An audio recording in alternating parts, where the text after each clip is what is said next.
Hi, this is Stephen Beschloss with America, America. And I'm Mark Jacob with the Stop the Presses newsletter. And this is On Target. Today, we want to talk about Trump's claims about Iran and how they're either completely unsupported by evidence or he's even going against his own intelligence agencies. And there was an excellent interview in the New Republic by Greg Sargent. He interviewed Representative Sean Casten. And then that's our on target for today. That was really a good job of assessing how. I mean, they get into how Tulsi Gabbard, the director of national intelligence, only a couple months ago told Congress that the intelligence community continues to assess that Iran is not building a nuclear weapon. Well, they asked Trump about it, and he says, "Well, I don't believe that. I don't think it's true." And they ask J.D. Vance, about it, and he says, "Well, we still respect our intelligence community, but we like our instincts too." And Stephen, I don't know what you do about running a government based on instincts that is diametrically opposed to the facts that your government has already assembled. Right. I mean, he was asked about the intelligence and, is there really an imminent threat? And his response was, I don't care. I Right. mean, he's listened to the Israeli intelligence. And, we know that Benjamin Netanyahu for many years now has been pushing this idea of bombing Iran with various presidents. Finally, Trump was the one who was willing to listen, and there's reasons for it. I mean, number one, Donald Trump was worried about the fact that after his sparsely attended military parade, he was looking weak, among other things. And he's always in the hunt for something to make him look like a strong guy.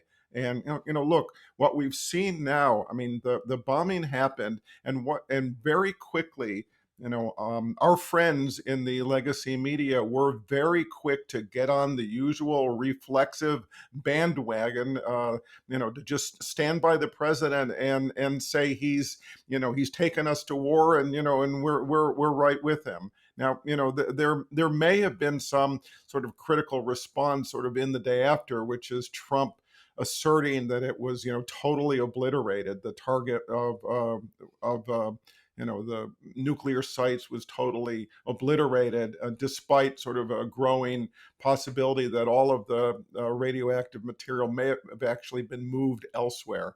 But the thing is, the it's as if they forgot who Donald Trump was as Right. soon as the decision was made to bomb Iran. And this is the problem over and over again. I mean, he has to be seen in the reality of who he is. He's a person who wants to be a strong man, who is focused, with a very short attention span, and has this need for instant gratification and an inability to think things through strategically. So, we're in this mess, in my view, sort of once again, and in part because the media is sort of so quick to go along with him. Well, that's the real danger. When Trump was just lying when he wasn't president, it was one thing, and it was alarming. But what you see very often in the U.S. media and the history of the U.S. media is that when someone becomes president, they somehow decide that he's telling the truth, or that they Right. better believe him, or that they better pretend they think he's telling the truth. Well, we've got tons of evidence that he's not telling the truth, but that he Right. lies about everything. And so, why shouldn't the U.S. media, show more skepticism about that? I And mean, and that includes, by the way, the his announcement of a ceasefire. While bombs are being dropped right, by the Israelis in Tehran, he's saying that the ceasefire has been agreed to by both parties. right. And as So, I we're mean, recording this, it's unclear how that's going to end up. yeah, But and look, I mean, if I can say so, I'm going to just quote a couple of things. Greg Sargent, in the introduction to his piece, said Trump thought he could scam his way through by declaring absolute, undiluted triumph with the bombing mission, and then counting on Republicans in Congress to help him prevent any hard questions from being asked. right. Sean Casten, who was responding to this, once again, he says we have to pretend that Trump is someone who might be telling the truth or is not just a small venal man. If he wasn't the president of the United States, we would be ignoring all of this because he is, we have to talk about it. If you just take the substance of the claim, the initial claim was that we dropped a bomb went boom. It was a very successful mission. On its face, you couldn't possibly know that that's the truth.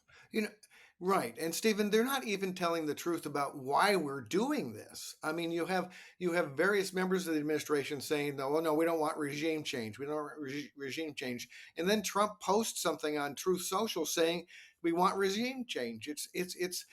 This is why we need to get Congress involved, and this is why the founders decided we should have Congress involved. And Right. it continues to be a scandal that Trump is trying to do this all by himself. That the Fox News network is, running headlines that talk about Trump's military instead of the U.S. military. That offends me. I mean, that Yeah. that is deciding that that this is like this some sort of military leader who can just has this military at his disposal to do whatever he feels like doing. This is not democracy when that happens. Right. This isn't Trump's military. Look, I mean, I'm going to give a last word to Sean Casten, the Illinois representative. He says, I wish Rubio and Vance would treat Donald Trump like the president of the United States and not the supreme leader of the United States. This is the same descent into autocracy. Those people should be better than that. Well, they've proven that they're not better than that. And once again, we have to be so skeptical, and we need a media that's skeptical, that doesn't go back to the usual reflex response like we saw in Iraq, like we've seen again and again when a president, in this case, in his hunger to look like a strong man, decides to wage war. Yeah, amen. Talk to you next time, Stephen. See you then.